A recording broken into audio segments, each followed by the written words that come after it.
अस्सलामुअलैकुम।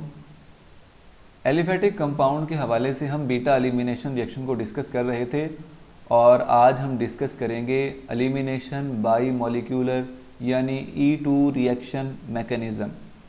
अब इन रिएक्शन के मैकेनिज़्म में बुनियादी तौर पर क्या होता है तो जान लीजिए कि सबस्ट्रेट मॉलिक्यूल जैसा कि यहाँ पर ये नज़र आ रहा है, बीटा कार्बन से प्रोटॉन और अल्फ़ा कार्बन से लीविंग ग्रुप बैक वक्त रिमूव होते हैं और इस मैकेनिज़्म को हम कहते हैं E2 मैकेनिज़्म। अगर हम इसको हम एक्सप्लेन करना चाहते हैं तो कुछ इस तरह से भी बयान कर सकते हैं कि pulling of proton from beta carbon atom. Proton को रिमूव करना है कहाँ से? बीटा कार्बन एटम से। कैसे करेंगे? बाई अ बेस यूज़ करेंगे। And the departure of leaving group from the alpha carbon occur simultaneously. Alpha carbon से लिविंग ग्रुप का रिमूव हो जाना और बीटा कार्बन से हाइड्रोजन का रिमूव हो जाना, यानी हाइड्रोजन आयन प्रोटॉन का रिमूव हो जाना, वो एक ही वक्त में वकूपज़ीर होता है और इस मैकेनिज़्म को हम बीटा एलिमिनेशन यानी E2 रिएक्शन मैकेनिज़्म कहते हैं। ठीक है, ये बुनियादी तौर पर सिंगल स्टेप मैकेनिज़्म है, यानी एक ही स्टेप में तमाम का तमाम रिएक्शन मुकम्मल हो जाता है। और ट्रांजिशन स्टेट बनाने को अगर हम देखें तो बेस और सबस्ट्रेट मॉलिक्यूल दोनों ही इन्वॉल्व होते हैं ट्रांजिशन स्टेट में। इस वजह से यहाँ पर जान लीजिए कि इस रिएक्शन के रेट में हम दोनों को ही बयान करने वाले हैं। आगे चल के हम इस बारे में डिटेल में बात करेंगे। तो ट्रांजिशन स्टेट बनाने में 5 ग्रुप इन्वॉल्व होते हैं, जैसा कि बेस, ये हाइड्रोजन प्रोटॉन हो गया, तो 1 2 3 4 एंड 5। तो 5 ग्रुप जो है वो ट्रांजिशन स्टेट बनाने में इन्वॉल्व है। और ये बात जान लीजिए कि यहाँ पर प्रोटॉन और लिविंग ग्रुप एक दूसरे की ट्रांस लोकेशन में मौजूद होते हैं। तो ये देखें अपोजिट डायरेक्शन में एक दूसरे के मौजूद हैं ये। और इस तरह से यहाँ पर पार्शियल बॉन्ड का कंसेप्ट भी आपको समझ आएगा कि यहाँ पे बॉन्ड ब्रेकिंग हो रही है यहाँ से, ठीक है, और यहाँ पे बॉन्ड फॉर्मेशन हो रही है, यहाँ से बॉन्ड ब्रेकिंग हो रही है और यहाँ से ये हाइड्रोजन रिमूवर है। तो ये सारे मामलात एक ही वक्त में तय पा रहे हैं। बहरहाल देखिए, हम इस मैकेनिज़्म को समझते हैं कि कैसे तमाम के तमाम मामला तय पाते हैं। तो सबसे पहले बेस अपने इलेक्ट्रॉन पेयर के साथ प्रोटॉन को एक्सेप्ट करता है। जब ये हाइड्रोजन आयन यहाँ से रिमूव हो रहा होगा उसी वक्त में यहाँ पे लिविंग ग्रुप जो है, यानी यहाँ से ये बॉन्ड इधर शिफ्ट होना शुरू हो जाएगा, यानी इधर शिफ्ट होगा, ठीक है, डबल बॉन्ड यहाँ पे बनना शुरू हो जाएगा और यहाँ से बॉन्ड ब्रेकिंग उसी वक्त में इन्वॉल्व हो जाएगी। ठीक है, यानी यहाँ से ये लिविंग ग्रुप भी उसी दौरानिए में रिमूव होगा। तो 5 ग्रुप के बारे में हमने बात की कि वो ट्रांजिशन स्टेट में इन्वॉल्व है। तो यहाँ से प्रोटॉन रिमूव हो रहा है, यहाँ पे लिविंग ग्रुप जो है यानी कि वो रिमूव हो रहा है और इसके अलावा यहाँ पे बॉन्ड फॉर्मेशन हो रही है। तो पार्शियल बॉन्ड यहाँ पे बन रहे हैं और ब्रेक हो रहे हैं इस तरह से। तो ये पार्शियल बॉन्ड है जो डॉट के ज़रिए से हमने रिप्रेजेंट किए हुए हैं। तो अब इस रिएक्शन के ये ट्रांजिशन स्टेट है और ट्रांजिशन स्टेट से गुजरने के बाद जो प्रोडक्ट बनता है वो हमारे पास अनसेचुरेशन, एक यानी कार्बन कार्बन के दरमियान डबल बॉन्ड आ गया तो अनसेचुरेटेड प्रोडक्ट हमें मिला। कि ये देखें, अगर हम सिंपल बात करें तो यहाँ से ये बॉन्ड यहाँ पे शिफ्ट हो जाएगा और ये यहाँ से रिमूव हो जाएगा, यानी लिविंग ग्रुप यहाँ से रिमूव हो जाएगा। तो इस तरह से हम इस रिएक्शन को एग्जाम्पल के ज़रिए से वाज़ेह करें तो ज़्यादा बात आपको उम्मीद है क्लियर हो जाएगी कि हाइड्रोक्सल आयन जो है वो हाइड्रोजन आयन को एक्सेप्ट करता है, वाटर बनाता है और उसी वक्त में ये बॉन्ड यहाँ पे शिफ्ट होगा, उसी वक्त में ब्रोमाइड ग्रुप लीव करेगा। तो देखें सारे मामला उसी वक्त में तय पा रहे हैं। हाइड्रोक्सल हाइड्रोजन को एक्सेप्ट कर रहा है, यहाँ से बॉन्ड वीक होता जा रहा है, यहाँ पे बॉन्ड बढ़ता जा रहा है, स्ट्रेंथ बढ़ती जा रही है और यहाँ से भी बॉन्ड वीक होता जा रहा है। इस तरह से ये प्रोटॉन यहाँ से और यहाँ से हैलोजन बैक वक्त रिमूव हो रहे हैं, बैक वक्त लीव कर रहे हैं। तो ट्रांजिशन स्टेट में बेस और सबस्ट्रेट दोनों इन्वॉल्व हैं, ये बात भी आपने जहन में रखना है। तो इस तरह से ट्रांजिशन स्टेट से गुजरने के बाद ये बॉन्ड यहाँ पे शिफ्ट हो जाएगा और इस तरह से यहाँ पे अनसेचुरेशन देखने को मिलेगी और ये लीविंग ग्रुप यानी ब्रोमाइड यहाँ से लीव कर जाएगा। तो देखें ये हमारे पास बनी है अल्कीन, यानी कि इथीन, वाटर और ब्रोमाइड आयन जो कि लीव करने के नतीजे में लिविंग ग्रुप, हम जानते हैं कि bromide is a good leaving group, तो ये लिविंग ग्रुप यहाँ से रिमूव हो जाएगा। अब हम बात करेंगे इस रिएक्शन के रेट के हवाले से दीगर प्रॉपर्टीज़। तो जैसे SN2 रिएक्शन मैकेनिज़्म की हम बात किया करते थे, बिल्कुल वैसे ही इस रिएक्शन का रेट वो भी 2 कंपोनेंट पर बेस करता है, सबस्ट्रेट मॉलिक्यूल और बेस। तो हम न्यूक्लियोफाइल भी समटाइम कहते हैं लेकिन बेस कहना ज़्यादा मुनासिब है यहाँ पे। और 1 यहाँ पे पावर है इसकी, यहाँ पे 1 पावर है तो 1 + 1, तो इसका ऑर्डर जो है वो 2 होगा। तो बिल्कुल वैसे ही जैसे हम SN1 रिएक्शन के हवाले से फैक्टर्स की बात करते थे और दीगर बातें, वो सेम वैसा ही यहाँ पर मामला तय पाते हैं। मगर अब हम यहाँ पर एविडेंसेस की बात ज़रूर करेंगे कि आया ये रिएक्शन होते भी हैं या नहीं होते, क्या हमारे पास इस रिएक्शन के हवाले से कोई हक़ाइक़ मौजूद हैं या नहीं है। तो इस अल्कीन के बनने के दौरान जो ट्रांजिशन स्टेट बनती है या इस रिएक्शन की काइनेटिक्स की बात करते हैं तो वो सेकेंड ऑर्डर काइनेटिक्स है। तो इस बात से वाज़े तौर पर ये मालूम पड़ सकता है कि हमारा जो ये रिएक्शन है ये E2 रिएक्शन मैकेनिज़्म को फॉलो कर रहा है। इसके अलावा यहाँ पे एक बात हम यहाँ कर सकते हैं, प्राइमरी काइनेटिक आइसोटोपिक इफेक्ट। तो यहाँ पर हम सबसे पहले आइसोटोप की बात कर लेते हैं। देखिए यहाँ पे हम प्रोटियम ले रहे थे, सबसे पहले हाइड्रोजन सिंपल बात कर रहे थे, मगर अब हम यहाँ पे ड्यूट्रियम ले लें तो उसका बॉन्ड कार्बन से स्ट्रॉन्ग बनेगा, उसकी स्ट्रेंथ ज़्यादा होगी, तो जाहिर बात है बॉन्ड को ब्रेक करने में वक्त भी ज़्यादा लगेगा, तो ये ट्रांजिशन स्टेट ज़्यादा वक्त बनने में ज़्यादा वक्त लगेगा, ठीक है, और प्रोडक्ट के बनने में टाइम ज़्यादा लगेगा। मतलब कि यहाँ पर सबसे पहले क्या इन्वॉल्व हो रहा है, ड्यूट्रियम, यानी यहाँ पे अगर जो ग्रुप हाइड्रोजन आयन है यानी प्रोटॉन का रिमूवल सबसे पहले इन्वॉल्व होगा। तो ये भी एक एविडेंस है कि सबसे पहले प्रोटॉन पे अटैक किया जाता है। अगर वो देर से बनेगा यानी प्रोटॉन लीव देर से करेगा, उसको देर से निकाला जाएगा, तो फिर जाहिर बात है बाकी मामलात भी उसी तरह से देर में ही होंगे, तो उस रिएक्शन के रेट में फिर मामलात में डिस्टर्बेंस देखने को मिलेगी, उसका रिएक्शन का रेट जो है वो स्लो पड़ जाएगा, रिएक्शन बहुत देर से होगा क्योंकि ड्यूट्रियम का बॉन्ड कार्बन से स्ट्रॉन्ग रहेगा। तो ये सेकेंड एविडेंस है जिसे हम कहते हैं primary kinetic isotopic effect.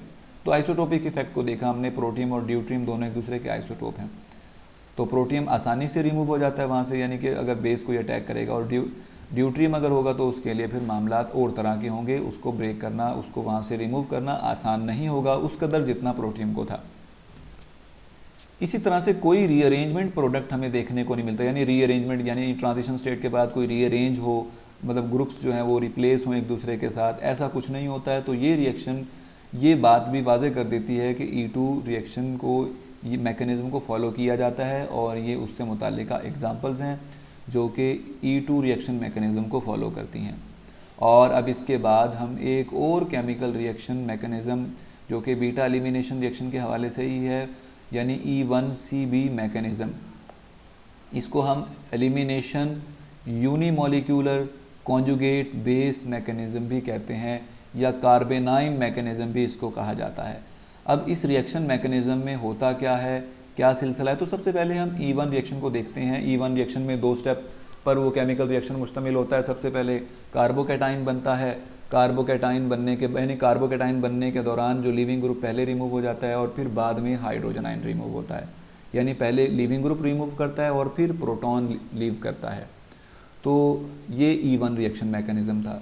E2 mechanism में क्या हुआ, सिंगल स्टेप मैकेनिज़्म था, और इसमें प्रोटॉन और जो लिविंग ग्रुप है वो बैक वक्त रिमूव होते हैं, ठीक है। तो E1 रिएक्शन मैकेनिज़्म को यहाँ पर वाजे कर दें ज़रा दोबारा फिर से कि E1 रिएक्शन में सबसे पहले लिविंग ग्रुप रिमूव होगा और कार्बोकैटाइन बनेगा। दोबारा बात को सुने, सबसे पहले लिविंग ग्रुप रिमूव हो जाएगा, कार्बोकैटाइन बनेगा, और प्रोटॉन सेकंड स्टेप में रिमूव होगा। मगर कुछ ऐसे रिएक्शन भी हैं जिनमें प्रोटॉन पहले रिमूव होगा, कार्बेनाइन बनेगा, और सेकंड स्टेप में लिविंग ग्रुप रिमूव होगा, तो उसमें कॉन्जुगेट बेस इन्वॉल्व हो जाती है, इस वजह से E1CB मैकेनिज़्म कहेंगे। तो इसको देख लेते हैं कि ये है क्या, कि 2 step base catalysed 1,2 elimination reaction है जिसमें इन्वॉल्वमेंट होती है, ये विच इन्वॉल्व अ कार्बेनाइन, यानी इसमें तो कार्बेनाइन इन्वॉल्व हो गया है, the conjugate base of the substrate as a reaction intermediate and has been called elimination unimolecular conjugate base और कार्बेनाइन मैकेनिज़्म। यानी ये ऐसा रिएक्शन है या ऐसा मैकेनिज़्म है जिसमें सबसे पहले प्रोटॉन रिमूव हो जाएगा और वो जो बॉन्ड बचा होगा, वो बॉन्ड पेयर वो कार्बन पे शिफ्ट हो जाएगा, तो कार्बेनाइन बन जाएगा, तो वो कॉन्जुगेट बेस के तौर पे काम कर सकता है।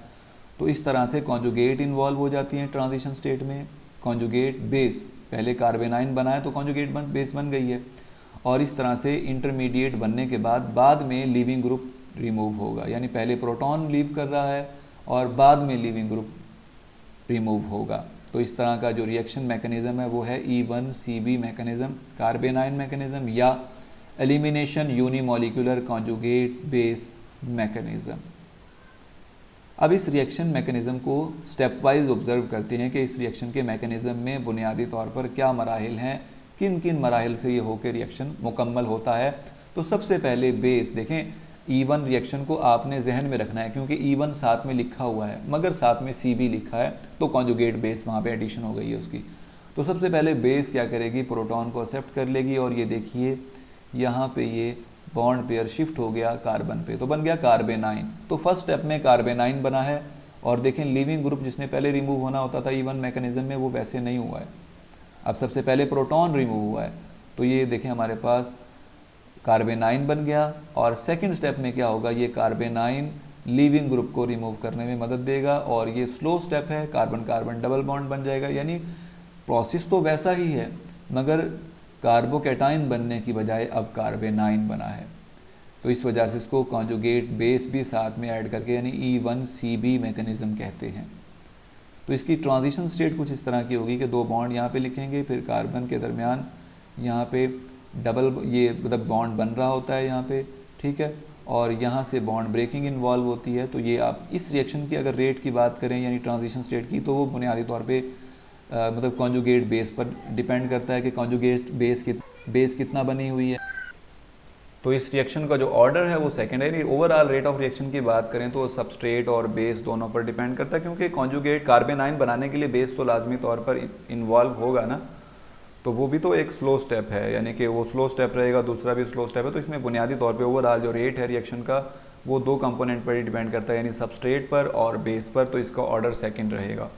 एग्जांपल की बात करें तो जैसे एल्डोल है हमारे पास, जो आप सेकेंड ईयर में FSC में पढ़ के आए हैं, तो हाइड्रोक्सिल आयन जब एल्डोल पर अटैक करता है तो उसके प्रोटॉन को पहले एक्सेप्ट कर लेता है, ये बॉन्ड यहाँ पे शिफ्ट हो जाएगा, देखें कार्बेनाइन बन गया इंटरमीडिएट, और ये बॉन्ड जब यहाँ पे शिफ्ट होगा तो फिर हाइड्रोक्सिल आयन यहाँ से लीविंग ग्रुप रिमूव हो जाएगा और ये हमारे पास कंपोनेंट बन जाएगा, प्रोडक्ट बन जाएगा। इस तरह से यहाँ पर अगर इस रिएक्शन की बात करें तो हाइड्रोक्सिल आयन यहाँ से पहले प्रोटॉन को एक्सेप्ट कर लेता है, जब प्रोटॉन को एक्सेप्ट कर लेगा तो ये बॉन्ड नाइट्रोजन ऑक्सीजन पे शिफ्ट हो जाएगा, ये देखें यहाँ पर नेगेटिव चार्ज आ गया। तो अब ये जब नेगेटिव चार्ज आ गया तो लाजमी नहीं कार्बेनाइन ही बने, ये देखें ऑक्सीजन पे नेगेटिव चार्ज आप कहेंगे कार्बेनाइन तो नहीं बना, तो बेसिकली मैकेनिज्म तो वही है ना। तो आपने मैकेनिज्म को देखना है, आपने कार्बन से मुतालिका बात सिर्फ नहीं कर रहे, कोई भी बात हो सकती है यहाँ पे, बस मैकेनिज्म सेम होना चाहिए। तो देखें हाइड्रोक्सिल आयन हाइड्रोजन आयन को एक्सेप्ट करेगा और ये बॉन्ड ऑक्सीजन पे शिफ्ट हो जाएगा, ऑक्सीजन पे नेगेटिव चार्ज आ जाएगा, अब ये बॉन्ड यहाँ पे शिफ्ट होगा और साइनाइड यानी लीविंग ग्रुप यहाँ से बाद में रिमूव हो जाएगा, तो हमारे पास कीटोन बन जाएगी और साइनाइड ग्रुप लीविंग ग्रुप के तौर पर रिमूव हो जाएगा। इसी तरह से एक और एग्जांपल यहाँ पे ले रहे हैं कि हाइड्रोक्सिल आयन प्रोटॉन को एक्सेप्ट कर लेता है, ये बॉन्ड यहाँ पे शिफ्ट हो जाएगा। तो यहाँ बज़ाहिर हमने बॉन्ड लिखा हुआ है, ये गलत तस्वुर किया जा सकता है, क्योंकि यहाँ पे इस बॉन्ड को कार्बन भी तस्वुर कर सकते हैं यानी एक CH3, मगर ऐसा लिखने की बजाय आप बेहतर ये होगा कि आप यहाँ पे नेगेटिव चार्ज लिख लें, यानी हाइड्रोक्सिल आयन प्रोटॉन को जब एक्सेप्ट करेगा तो ये बॉन्ड यानी इलेक्ट्रॉन पेयर मुकम्मल इस कार्बन पे शिफ्ट हो जाएगा, कार्बेनाइन बनेगा, ये बॉन्ड दोबारा अंदर की जब शिफ्ट होगा तो ये क्लोराइड यानी लीविंग ग्रुप यहाँ से रिमूव हो जाएगा और ये हमारे पास प्रोडक्ट हासिल होगा। इसके बाद हम बात करने वाले हैं एविडेंसेस की, यानी E1CB मैकेनिज़्म को फॉलो करने के हवाले से क्या कोई एविडेंसेस, क्या कोई हकायक मौजूद हैं या नहीं। तो यहाँ पर हम अपनी बात को एक एग्जांपल से वाज़े करने की कोशिश करेंगे। जैसे यहाँ पे देखें इस एग्जांपल में ये दो क्लोरीन है, कार्बन के साथ अटैच हैं, यहाँ पे CH Cl, तो ये है NaOH, इस तरह H की जगह पे ड्यूट्रियम लिखा होने, आइसोटोपिक लेबलिंग जिस तरह से करते हैं, ये आइसोटोप हमने ड्यूट्रियम यूज़ किया सोडियम हाइड्रोक्साइड बनाने के लिए। तो जब इनिशियली जब इसका रिएक्शन करवाएंगे तो प्रोडक्ट जो हमारे पास हासिल होता है उसमें ड्यूट्रियम मौजूद है, देखें HOD, ठीक है। तो ये मतलब बुनियादी एक वजह है, इससे पता चल रहा है कि प्रोटॉन इन्होंने रिमूव कर लिया, यहाँ से हाइड्रोजन आ गया, तो पहले नंबर पे हमें ये प्रोडक्ट हासिल होता है। इससे मुराद ये है कि सबसे पहले जो प्रोटॉन लीव करता है बाद में लीविंग ग्रुप जो है वो रिमूव होगा। इसी तरह से यहाँ पे कार्बेनाइन फॉर्मेशन के हवाले से, चूँकि इसका कार्बेनाइन बनता है, क्योंकि कार्बेनाइन यहाँ पे हमें मतलब उसको ऑब्ज़र्व किया, तो इस वजह से हम कहते हैं कि ये कार्बेनाइन बनना भी इस रिएक्शन के अंदर वो वाज़े करता है कि E1CB मैकेनिज़्म को फॉलो किया जाता है कंपाउंड की जानिब से। तो आज तक के लिए सिर्फ इतना ही। नेक्स्ट हम डिस्कस करेंगे इनके फैक्टर्स को जो एलिमिनेशन रिएक्शन पर असरअंदाज होते हैं। तब तक के लिए खुदा हाफिज़।